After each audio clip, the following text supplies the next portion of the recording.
হাজার হাজার বছর আগের ফেরাউনের চাইতে বর্তমান ফেরাউনের নাতিপুতিরা খুব বেশি ভয়ঙ্কর। ফেরাউন তো দিনের বেলায় বিরোধিতা করলেও রাতের বেলায় আল্লাহর কাছে গিয়ে কাঁদত। আর ফেরাউনের নাতিপুতি যেগুলো পৃথিবীতে জন্ম নিয়েছে এগুলো দিনের বেলাও বিরোধিতা করে, রাতের বেলাও বিরোধিতা করে। ফেরাউন তখন বলল, আল্লাহ প্রয়োজনে তুমি আমাকে জাহান্নাম দিও, কিন্তু দুনিয়াতে আমার ইজ্জতটা তুমি নষ্ট করে দিও না। আমি যখন নীল নদে পানি আসতে বলবো, আল্লাহ তুমি মেহেরবানি করে একটু পানি দিয়ে দিও। আমি বৃষ্টির কথা বললে, আল্লাহ তুমি একটু বৃষ্টির ফোঁটা দিয়ে দিও। আমার বন্ধুগণ, আবু তালেব সেম কথাটাই বললো, ইখতারতুন নার আলালা, দুনিয়ার লজ্জার উপরে জাহান্নামের আগুনকে আমি প্রাধান্য দিলাম।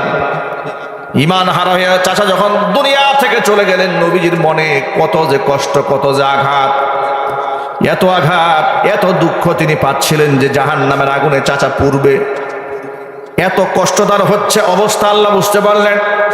আল্লাহ কোরআন মাজিদে সূরা কাসাসের মধ্যে জানিয়ে দিলেন, ইন্নাকা লা তাহদি মান আহবাবতা ওয়ালাকিন্নাল্লাহা ইয়াহদি মান ইয়াশা। নিশ্চয় হে মুহাম্মদ সাল্লাল্লাহু আলাইহি সাল্লাম, আপনার যাকে পছন্দ তাকে আপনি হেদায়েত দিতে পারবেন না। হেদায়েতের মালিক আপনি নন। হেদায়েতের মালিককে আল্লাহ, নামটা জোরে বলুন। ওয়ালাকিন্নাল্লাহা ইয়াহদি মান ইয়াশা, যাকে খুশি তাকে আমি আল্লাহ পাক হেদায়েত দান করব। সুতরাং আমার এই ভূমিকার মূল প্রতিপাদ্য বিষয়, যা বোঝাবার জন্য এই ভূমিকাটা আমি টেনেছি, সেটা হচ্ছে এই যে আমার সামনে আপনারা যারা বসে আছেন, আমি খুব জোর করে আপনাদেরকে হেদায়েতের কথা বলবো আর আপনারা শুধু মানবেন। আল্লাহর কসম, এই শক্তি আমার নাই।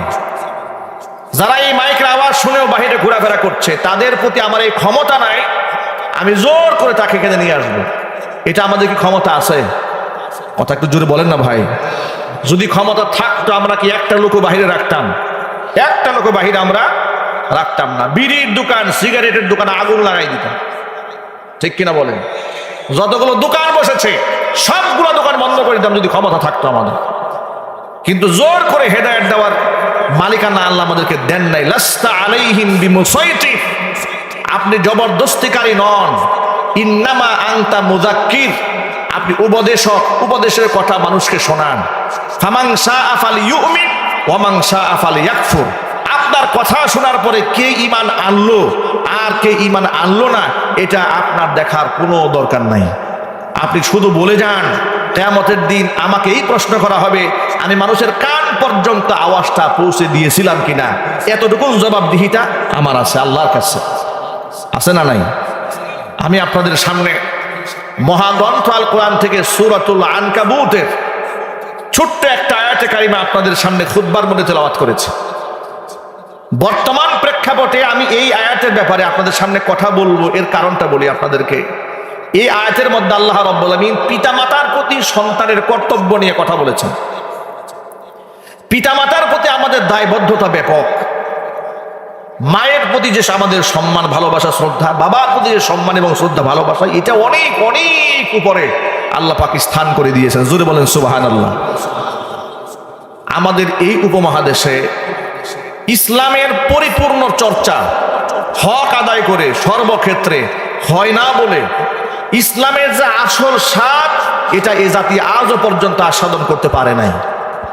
ইসলাম যে শান্তির ধর্ম, এটা যে পরিপূর্ণ শান্তি এর মধ্যে আছে, এই পরিপূর্ণ শান্তি কি আমরা এই ধর্মের মধ্যে পরিপূর্ণ পেয়েছি? না পাওয়ার পেছনে কারণ ধর্মের মূল প্রতিপাদ্য বিষয় না আমাদের ব্যক্তি জীবনে আমরা প্রভাব আমাদের ফেলতে পেরেছে, না পারিবারিক জীবনে, না সামাজিক অঙ্গনে। এই যে প্রধান অতিথি জনাব আবুল কালাম আজাদ সাহেব, তিনি বলেছেন যে ওয়াজ মাহফিলে তো বক্তারা স্বাধীনভাবে কথাও বলতে পারে না, হাত পা বেঁধে দেওয়া হতো। ডিসি অফিস থেকে 14টা শর্তের ভিত্তিতে মাহফিলের পারমিশন দেওয়া হতো। এমনকি প্রধান বক্তার ন্যাশনাল আইডি কার্ড, জাতীয় পরিচয়পত্রটা থানায় জমা দিয়ে মাহফিলের পারমিশন নেওয়া হতো, যাতে করে বক্তা যা খুশি তাই বলে চলে যাবে আর তার নামে মামলা দিতে গিয়ে পুলিশের কষ্ট হবে, এটা যেন না হয়। আইডি কার্ড জমা নেওয়া মানে বক্তার হাত পা আগেই তারা বেঁধে দিয়েছে। এইভাবে ইসলামের সুমহান আদর্শের কথা প্রাণ খুলে মন প্রাণ উজাড় করে তারা বলতে পারেন নাই। এ কথা কি সত্য না অসত্য? আর চিল্লাই বলেন সত্য না অসত্য? এ কথা সত্য। ধর্মের কথা আমরা স্বাধীনভাবে কি করে বলবো? দেখেন, বুদ্ধিজীবীদের মাধ্যমে কিছু কিছু মিথ্যা কথা, ডাহা মিথ্যা কথা প্রথম সারির টেলিভিশনে মিডিয়ার মধ্যে প্রচার করা হতো। এমনকি ওই সমস্ত শব্দগুলা ক্যাম্পেইন এত বেশি করা হয়েছে, অনেক সময় রাজনীতিবিদরা বুঝে কিংবা না বুঝে জাতির সামনে বলে বেড়াতো। যেমন একটা কমন মিথ্যা কথা হচ্ছে নারী পুরুষের সমান অধিকার।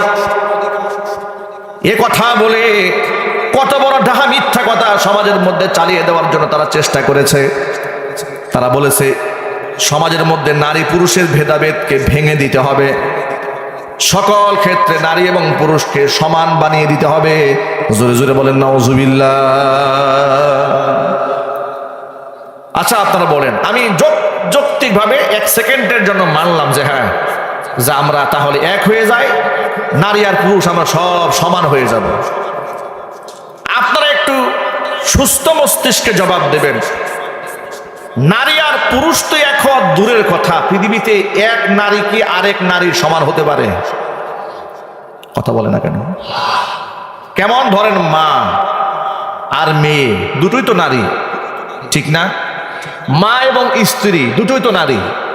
এখন আপনি বলেন, আপনাকে আমি দায়িত্ব দিলাম দুইজনে সমান বানায় দেন, কি পারবেন কোনোদিন? মা এবং মেয়ে কোনোদিন সমান হবে? স্ত্রী এবং মা কোনোদিন সমান হবে? কোনোদিন সমান হবে না। তাহলে যেখানে নারী নারীর সমান হয় না, আপনি সেখানে কোন যুক্তিতে নারী আর পুরুষকে সমান বানাবেন? গেল একটা। 2 নম্বর হচ্ছে, যদি আপনি সমান অধিকার দিয়ে পুরুষের সব সেক্টরে নারী ঢুকাতে চান, যে পুরুষ যা করবে নারীও তাই করবে, তাহলে তো এমনও বলতে হবে 1 বছর পেটের মধ্যে বাচ্চা নারী ধারণ করবে, পরের বছর বাচ্চা পুরুষ ধারণ করবে, যেহেতু সমান করতে হবে। এটা কি কোনোদিন সম্ভব? আরো জোরে বলেন। এবার নারী পুরুষের সেক্টর বাদ দেন, পুরুষে পুরুষে কি কোনোদিন সমান হওয়া সম্ভব?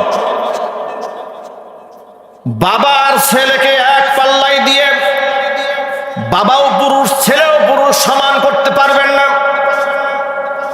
ছাত্র এবং উস্তাদকে এক পাল্লায় দাঁড় করিয়ে, পাশাপাশি দাঁড় করিয়ে ছাত্র আর উস্তাদকে সমান করতে পারবেন না।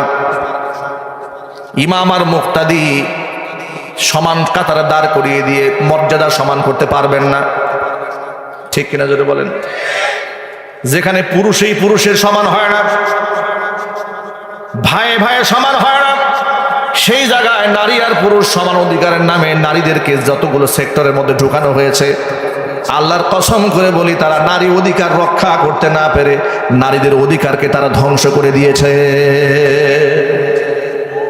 দক্ষিণবঙ্গে মাহফিল করতে গেলাম কিছুদিন আগে, রাত আনুমানিক 2:30 বাজে ব্যাক করছি পদ্মা সেতু হয়ে। পদ্মা সেতুর টুল প্লাজায় টুল দিতে গিয়ে দেখি মহিলা বসে আছে, ইয়াং একটা মেয়ে, টুল প্লাজার টাকা উঠাবার দায়িত্বে আছে। রাত বাজে 2:30 থেকে 3টা। মহিলা মানুষ দুর্বল হয়ে গেছে, দেখি টুল প্লাজায় এরকম এরকম ঝিমাইতেছে। তা আমি বললাম, আহারে দেখো, সমান অধিকারের নামে একটা মাকে, একটা বোনকে, সে তো কারো মেয়ে, কারো বোন, কারো মা, কথা বলেন ঠিক কিনা, তাকে রাত 2:30 বাজে স্বামীর আদর স্নেহ থেকে বঞ্চিত করেছে পশ্চিমারা। সন্তান যে মায়ের কাছ থেকে মোহাব্বতটা পেত, মায়ের ভালোবাসা থেকে সন্তানকে বঞ্চিত করে দিয়েছে। কথা বলে না কেন? স্বামী যে স্ত্রীর কাছ থেকে প্রেম নিবেদন করত, পশ্চিমাদের কথা শুনে স্বামী স্ত্রীর মাঝখান থেকে বিরাট একটা দেয়াল তারা টেনে দিয়েছে। মনে রাখবেন, ইসলাম নারীকে কাজের পারমিশন দিয়েছে, আল্লাহু রাব্বিল কাবা, কোনো সন্দেহ নাই। কিন্তু এই সেক্টরটা এরকম নয়। ইসলামের ক্লাসিফিকেশন আছে, কাজের ভিন্নতা আছে, কাজের ধরন আছে। যে কাজ পুরুষ করবে সে কাজ নারী করবে না। আচ্ছা, আপনি কি চান আপনি যত দরিদ্রই হন না কেন, আপনার মেয়েটাকে দিয়ে আপনি রিক্সা চালাবেন? আওয়াজ একটু জোরে দিয়ে বলেন। আপনি যত দরিদ্রই হন না কেন, আপনার মেয়েটা 50-60 কেজি ওজনের চালের বস্তা মাথায় নিয়ে ট্রাকে উঠবে, এটা আপনি চান? এটা কি কোনোদিন হতে দেওয়া সম্ভব? কোনোদিন হতে দেওয়া সম্ভব না। অথচ তারা সমান অধিকারের নামে নারীদেরকে কোথায় কোথায় সেট করেছে দেখেন। সমান অধিকারের নামে নারীদেরকে রাতের আধারে টোল প্লাজায় বসিয়ে দিয়েছে। সমান অধিকারের নামে তারা যেটাতে বোঝাতে চায় সেটা হচ্ছে পুরুষ যদি সারা রাত বাহিরে থাকতে পারে নারী কেন থাকতে পারবে না। এই হচ্ছে তাদের সমান অধিকারের স্লোগান। সমান অধিকারের স্লোগান মানে হচ্ছে একসাথে বসে লেখাপড়া করবে, নারী আর পুরুষের কোনো ভেদাভেদ থাকবে না, একজন ছেলে বন্ধু মেয়ে বন্ধু, কোনো পার্থক্য থাকবে না। ছেলের সাথে ছেলে যেমন বন্ধুত্ব করতে পারে, ছেলে মেয়েও তেমনি একে অপরের বন্ধুত্ব করতে পারে, এমনকি হাত স্পর্শ করতে পারে, কোনো অসুবিধা নাই। নাউজুবিল্লাহ বলবেন না? আপনাদের কাছে মনে হচ্ছে আমি মিথ্যা কথা বলছি আপনাদের সামনে? আমাদের বাচ্চাদের বইয়ের মধ্যে দেওয়া হয়েছে এসো বন্ধু হই চ্যাপ্টার। এই সিলেবাসে দেওয়া হয়েছে, লেখা হয়েছে একই ক্লাসে যদি দুজনে লেখাপড়া করে, ছেলে এবং মেয়ে, বন্ধুত্বের খাতিরে যদি একে অপরের হাতকে স্পর্শ করে, এটা দোষের কিছু নয়। একটু নাউজুবিল্লাহ বলতে ইচ্ছে করলো না আপনাদের? আমি শুধু আপনাদেরকে কয়েকটা উদাহরণ দিচ্ছি, পরের মূল বক্তব্য কোরআন কি বলছে আমি আপনাদের সামনে শোনাচ্ছি। এইভাবে তারা অবাস্তব কাল্পনিক মিথ্যা কথাগুলাকে নারী উন্নয়ন এবং অগ্রগতির নামে সমাজের মধ্যে স্টাবলিশ করার জন্য চেষ্টা করেছে। এবং তারা একটা কমন মিথ্যা কথা বলে, নারী ক্ষমতায়ন। তারা বলছে আমরা নারী ক্ষমতায়ন নিয়ে কাজ করছি। এই ডায়লগটা শিখেছে পশ্চিমাদের কাছ থেকে। আপনারা বলেন 250 বছরের ইতিহাস আমেরিকাতে প্রেসিডেন্ট নির্বাচন হয়েছে। 250 বছরের ইতিহাসে অসংখ্য নারীরা ক্যান্ডিডেট হয়েছে প্রেসিডেন্ট হওয়ার জন্য। আজ পর্যন্ত আমেরিকাতে কোনো মহিলাকে তারা প্রেসিডেন্ট বানিয়েছে? আওয়াজ নাই কেন?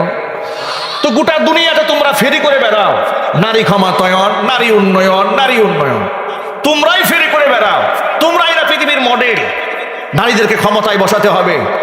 তাহলে তোমরা ডোনাল্ড ট্রাম্পের মতো একটা মানসিক ভারসাম্যহীন, যার চাল চলনে ঠিক নাই, এটা পাগলের মতো একটা মানুষকে তোমরা প্রেসিডেন্ট বানিয়েছো, কিন্তু তোমরা একটা মহিলাকে প্রেসিডেন্ট বানাও নাই।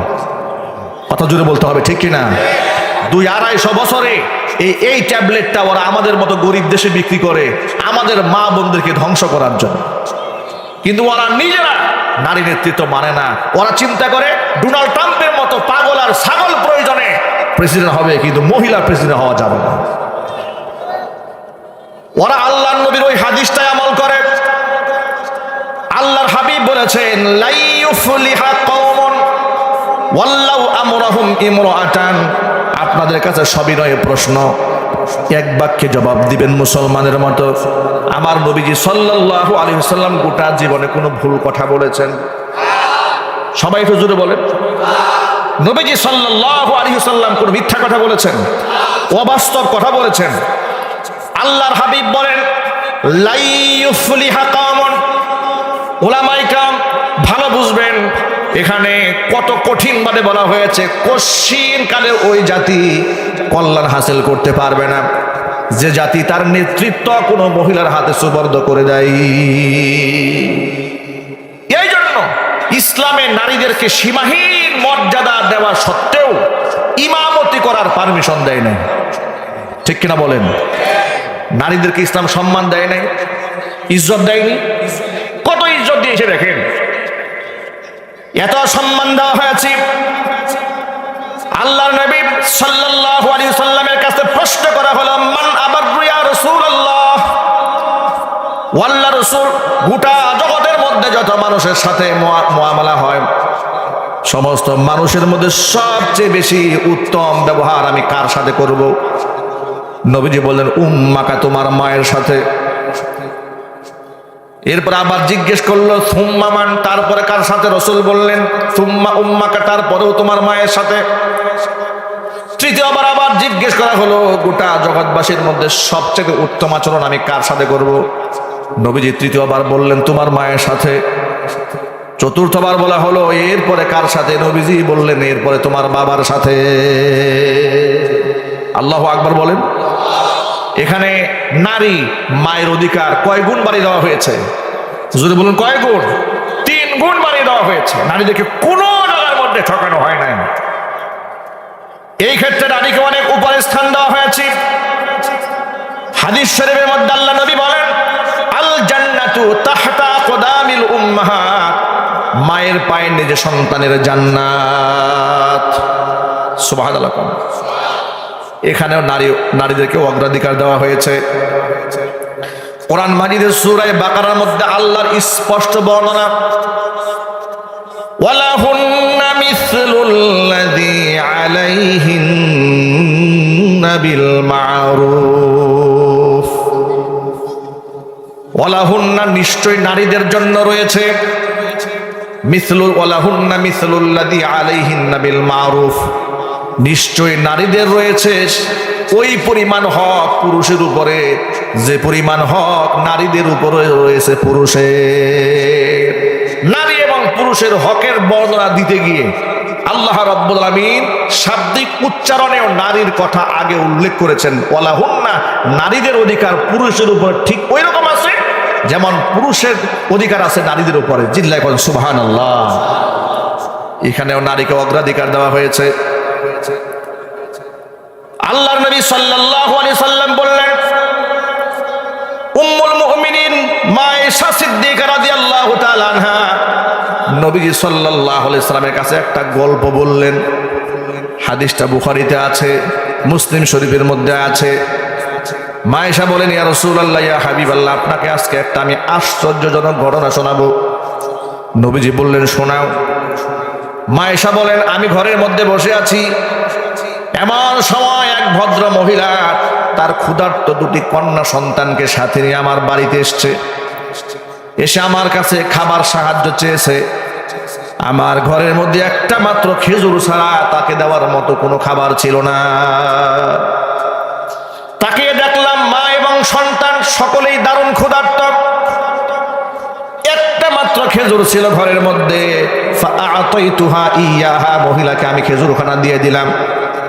ফাকাসসামাতাহা বাইনাহুমা, আমি দেখলাম মহিলাটি খেজুরটা হাতে নিয়ে খেজুরটাকে দুটা টুকরা করে দুটা মেয়ের মুখে অর্ধেক অর্ধেক তুলে দিল। ওয়ালাম তাকুল মিনহা শাইআ, কিন্তু নিজে খেজুর দানা থেকে একটুখানি আহার্য নিজে গ্রহণ করলো না। সন্তানের প্রতি মায়ের এই অকৃত্রিম স্নেহ মহাব্বত দেখে আমার দিল জুড়িয়ে গেছে। ইয়া রাসূলুল্লাহ, আমি আপনার কাছে গল্প শেয়ার করলাম যে একজন মা তার সন্তানের জন্য কত কোরবান করে। আল্লাহর হাবিব সাল্লাল্লাহু আলাইহি সাল্লাম তখন বললেন, মানুবতুলিয়া মিন হাযিহিল বানাতি কুন্না লাহু সিতরাম মিনান নার। এই দুনিয়াটি আল্লাহ পাক যাদেরকে কন্যা সন্তানদের মাধ্যমে পরীক্ষা করে, আর সেই পরীক্ষায় যে সমস্ত বাবা মা উত্তীর্ণ হয়ে যেতে পারে, কিয়ামতের দিন এই কন্যা সন্তানগুলা ঢাল হয়ে জাহান্নামের সামনে দাঁড়ায় যাবে। বাপ মাকে জাহান্নামে ঢুকতে দেবে না, বরং কন্যা সন্তানদের কারণে অসংখ্য বাপ মা আল্লাহর জান্নাতে হয়ে যাবে। কোন জায়গায় ইসলাম নারীদেরকে অমর্যাদা করেছে? জন্মসূত্রে তাদের সম্মান ইসলাম রক্ষা করেছে। চিৎকার দিয়ে এখন আল্লাহু আকবার। আর এই বক্তব্যটা একবিংশ শতাব্দীর বক্তব্য নয়, ১৫০০ বছর আগের সেই পৈশাচিক জামানায় নবী করিম সাল্লাল্লাহু আলাইহি ওয়াসাল্লাম এই কথা বলেছে। যে জামানায় একটা কন্যা জন্মগ্রহণ করলে লোকেরা কত গোপনে এটাকে দাফন করে ফেলবে, জিন্দা মেরে ফেলবে, সেই চিন্তা করত। সেই সময় বর্তমান নারীবাদী যাদেরকে আপনারা দেখেন, এই সমস্ত সুলতানা কামালরা, এই সমস্ত শাহরিয়ার কবিররা, সুফিয়া কামালেরা, তাদের তো জন্মই হয় নাই, এদের ১৪ গোষ্ঠীর জন্ম হয় নাই। তখনই ইসলাম নারীদের ব্যাপারে এমন শক্ত ভূমিকা রেখেছে। চিৎকার দিয়ে এখন আল্লাহু আকবার। নবী করিম সাল্লাল্লাহু আলাইহি ওয়াসাল্লাম একটি মজলিসে বসে আছেন সাহাবায়ে কেরামকে সামনে নিয়ে। এমন সময় একজন আনসারী সাহাবী হুজুরের সামনে এলেন। আসার পরে ছোট্ট একটা পুত্র সন্তান ওই সাহাবী আল্লাহ রাসূলের সামনে এলে নবীজি সাল্লাল্লাহু আলাইহি ওয়াসাল্লাম দেখতে পেলেন যে বাবা তার পুত্র সন্তানকে গালে মুখে চুমা দিয়ে কোলের মধ্যে বসিয়ে দিয়েছে। নিশ্চয় একটা সন্তানের প্রতি বাবার এমন মহব্বত থাকবে, এটাই স্বাভাবিক। ঠিক কিনা বলে? আমরা যে আমাদের সন্তানদেরকে গালে মুখে চুমা খাই, এটা নবী করিম সাল্লাল্লাহু আলাইহি ওয়াসাল্লামের সুন্নাহ। সুবহানাল্লাহ বলেন। বাচ্চাদেরকে আদর করবেন, মহব্বত করবেন, ভালোবাসবেন, এটা সুন্নাহ। এটা কি জোরে বলেন? সুন্নাহ। পরক্ষণে এই একই সাহাবীর আরেকটা কন্যা সন্তান সামনে এলো। নবী করিম সাল্লাল্লাহু আলাইহি ওয়াসাল্লাম লক্ষ্য করলেন, কন্যা সন্তান সামনে এলে ওই সাহাবী কন্যা সন্তানটাকে চুমাও খেলেন না, কুলেও নিলেন না, সামনে এমনিতেই বসিয়ে দিলেন। রহমতের নবী, মায়ার নবী এত ব্যস্ততার ভিতরেও, এত ব্রেইনে চাপ থাকার পরেও এই দৃশ্যটা রাসূলের চোখটাকে আড়াল করতে পারে নাই। উপস্থিত সাহাবীগণের সামনে সাহাবীকে বলে ফেললেন, হাল্লা সাবাইতা বাইনাহুমা, কি ব্যাপার? ছেলে সন্তান তোমার, মেয়েটাও তোমার। ছেলে সন্তান আসা মাত্র তাকে গালে মুখে চুমা দিয়ে কুলের মধ্যে বসিয়ে দিলে, কিন্তু মেয়েটাকে গালের মধ্যে চুমাও খেলে না, সামনে এমনি বসিয়ে দিলে, কারণটা কি? হাল্লা তাসাবাইতা বাইনাহুমা, সন্তানদের মধ্যে সমতা রক্ষা কেন করলে না? বাপ মা যারা আমার সামনে বসে আছেন, পর্দার অন্তরে মায়েরা বোনেরা যারা কথা শুনতে পাচ্ছেন, কান খাড়া করে কথাটা শোনেন। সন্তান আল্লাহ পাক দান করেছেন, এটা আমাদের জন্য পরীক্ষা। কোরআন বলেছে, ওয়া'লামু আন্নামা আমওয়ালুকুম ওয়া আওলাদুকুম ফিতনা, জেনে রেখো তোমাদের সম্পদ এবং সন্তান আমি আল্লাহর পক্ষ থেকে পরীক্ষা। ওই পরীক্ষার মধ্যে যারা উত্তীর্ণ হতে পারবে, ওয়াল্লাহু ইনদাহু আজরুন আযীম, আল্লাহর কাছে রয়েছে মস্ত বড় পুরস্কার। এই যে ছেলে এবং মেয়ে, এটা আমাদেরকে কে দান করেছেন? সবাই একটু জোরে বলেন, আর মুহাব্বতের সাথে বলুন। আল্লাহ দিয়েছেন। তাদের প্রতি আমাদের দায়বদ্ধতা আছে না নাই? শুধুমাত্র সম্পদ বন্টনের ক্ষেত্রেই দায়বদ্ধতা আছে তা নয়, আদর সোহাগ, স্নেহ, মায়া, মোহাব্বত, ভালোবাসা প্রদানের ক্ষেত্রেও যেন পার্সিয়ালিটি না হয়, স্বজনপ্রিয়তা না হয়। এক সন্তানকে বেশি ভালোবাসেন, আরেকজনকে কম ভালোবাসেন, এমন যেন না হয়। একটুখানি চিন্তা করেন, এখানে টাকা পয়সা দিয়ে বিভাজন করা হয় নাই। শুধুমাত্র ছেলেটাকে চুমা খেয়ে ফুলের মধ্যে বসে আছে, আর মেয়েটাকে চুমা খায় নাই। নবীজি বললেন, ইত্তাকিল্লাহ, আল্লাহকে ভয় করো, ওয়াদিলু ফি আবনাইকুম, নিজের সন্তানদের মধ্যে সমতা রক্ষা করে চলো। আমাদের জন্য এখানে শিক্ষা আছে না নাই? তাহলে গোটা পৃথিবীর সমস্ত নারীবাদীরা এতিমের মতো তাকিয়ে দেখো, তোমরা নারীদের ব্যাপারে কি কথা বলেছো?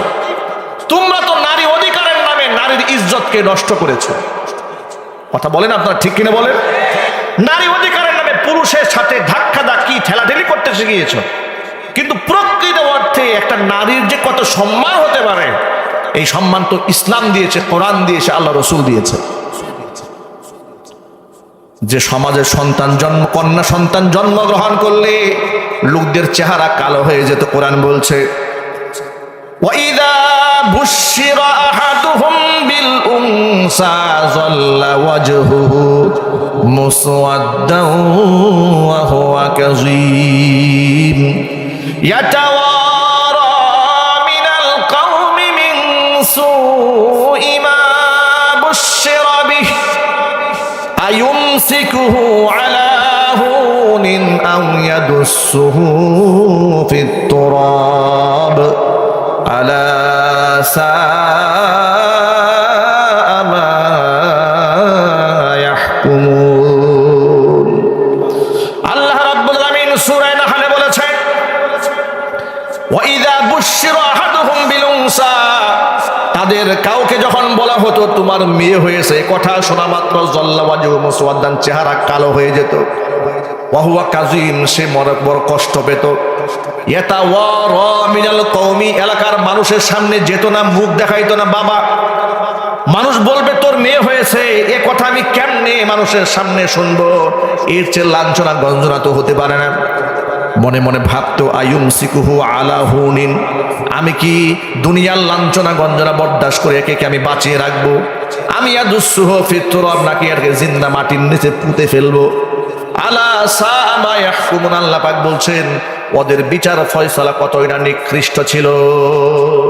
মেয়েদের প্রতি মানুষের কত নিকৃষ্ট চিন্তা চেতনা ছিল। আল্লাহ বলছেন, সেই সমাজে ১৫০০ বছর আগে রাসূল বললেন, যে ঘরের মধ্যে ৩টা কন্যা সন্তান হয়, আল্লাহ রাব্বুল আলামিনের জান্নাত ওই পিতা মাতার জন্য ওয়াজিব হয়ে যায়। একটু চিল্লা এখন আল্লাহু আকবার। অথচ নারীদেরকে সমান অধিকারের নামে জাতি, এদেশের বুদ্ধিজীবীরা কি দিয়েছে বলেন? আপনারা কি দিয়েছে? সমান অধিকারের নামে জিন্সের প্যান্ট পরিয়েছে মহিলাদেরকে, ঠিক কিনা? বিশ্ববিদ্যালয়ে পাঠিয়ে দিয়েছে জিন্সের প্যান্ট পরে, পহেলা বৈশাখে বেলাল্লাপনা বেহায়াপনা করতে শিখিয়েছে। ইসলাম নারীদেরকে মর্যাদা দিয়েছে, কিন্তু বেহায়া এবং অশ্লীলতা থেকে বিরত থাকতে বলেছে। নবী করিম সাল্লাল্লাহু আলাইহি ওয়াসাল্লাম নারীদেরকে অনেক সম্মান দিয়েছেন। হুজুর বলেন, আমার কাছে খুব প্রিয়, কাছে তিনটা জিনিস খুব প্রিয়। একটা হচ্ছে নামাজ, এক হচ্ছে সুগন্ধি, আর এক হচ্ছে নারী। সুবহানাল্লাহ। কোন মোহাব্বত করেন, ভালোবাসেন, শ্রদ্ধা করেন, তাদেরকে সম্মান দেন। এসব আদব ইসলামে আছে। এই জন্য আপনাদেরকে কোরআন আমার সামনে হলফ করে বলি, কসম করে বলি, কোরআনী শিক্ষায় যারা শিক্ষিত হয়, যারা কোরআনকে অন্তরে ধারণ করে, লালন করে, তারা কোনোদিন বাপ মার চোখের দিকে তাকিয়ে চক্ষু গরম করে কথা বলে না। কথা বলে না, ঠিক কিনা বলেন? বাপ মাকে গায়ে হাত দেয় না, বাবা মাকে বৃদ্ধাশ্রমে পাঠায় না। গোটা দুনিয়ার জন্য চ্যালেঞ্জ করে দিলাম, কথা রেকর্ড হচ্ছে, গোটা বিশ্ববাসীর জন্য একটা নমুনা আপনি দেখাতে পারবেন না যে সন্তানদেরকে হাফেজ বানিয়েছে, আলেম বানিয়েছে, দিনদার বানিয়েছে, দিন শিখিয়েছে, কোরআন শিখিয়েছে, আর সেই সন্তান বাপ মাকে বৃদ্ধাশ্রমে পাঠিয়ে দিয়েছে, এমন একটা নজিরা পৃথিবীর মধ্যে কেউ দেখাতে পারবে না। অথচ বড় বড় অফিসারেরা, ডক্টরেরা বাপ মাকে বৃদ্ধাশ্রমে পাঠিয়েছে। বড় বড় শিল্পপতি, ব্যারিস্টার, লয়ার, জগৎ বিখ্যাত হয়েছে, দুনিয়া কামিয়ে এক আকাশচুম্বী জীবন যাপন করছে, কিন্তু বাপ মাকে সম্মান করে না, শ্রদ্ধা করে না, দাম দেয় না, 4 পয়সা। আছে না নাই? আরো যদি বলতে হবে, আছে না নাই? এই জন্য বাপ মার প্রতি বিনীত অনুরোধ, সন্তানদেরকে কোরআন শেখান, দিন শেখান। দুনিয়াতেও ঠকবেন না, আখিরাতেও ঠকবেন না। দুনিয়াতেও সম্মান পাবেন, আখিরাতেও সম্মান পাবেন। আচ্ছা, আপনাদেরকে কমন একটা কথা বলছি, আপনাদের বিরক্ত হচ্ছেন নাকি? আচ্ছা, আপনারা বলেন, অ্যাজ এ বাবা হিসেবে, মনে করেন আমি একজন পিতা, আপনি একজন পিতা, সন্তানের কাছ থেকে আমি কি আশা করি? আমার প্রথম আশা হচ্ছে যে আমার সন্তানের আমল, আখলাক, চরিত্র এমন হবে যে তার এগুলা দেখে আমার দিলটা, চোখটা ঠান্ডা হয়ে যাবে। কথা বলেন, ঠিক কিনা বলেন? এটা তো আমরা চাই না? আমরা, আল্লাহ দোয়া শিখিয়ে দিয়েছেন। আল্লাহ পাক বলেছেন, আমার কাছে কথা বলে দোয়া করো, রব্বানা হাব লানা মিন আজওয়াজিনা ওয়া যুররিয়াতিনা কুররাতা আ'য়ুনি ওয়াজআলনা লিল মুত্তাকিনা ইমামা। আয় আমার রব, হাব লানা মিন আজওয়াজিনা ওয়া যুররিয়াতিনা, আমাদের স্ত্রী, আমাদের পরিবার পরিজন, আমাদের বংশধর, আমাদের আওলাদ, পরিবার পরিজনের আচরণ এমন বানাও, কুররাতা আ'য়ুন, তারা যেন আমাদের চোখের শীতলতা হয়ে যায়। সুবহানাল্লাহ পড়েন। আমাদের চোখের শান্তি হোক, এটা আমরা বাপ মা হিসেবে সবার একটা তামান্না থাকে। এখন সন্তানকে যদি এমন আখলাকে চরিত্র বানালেন, এই আজকে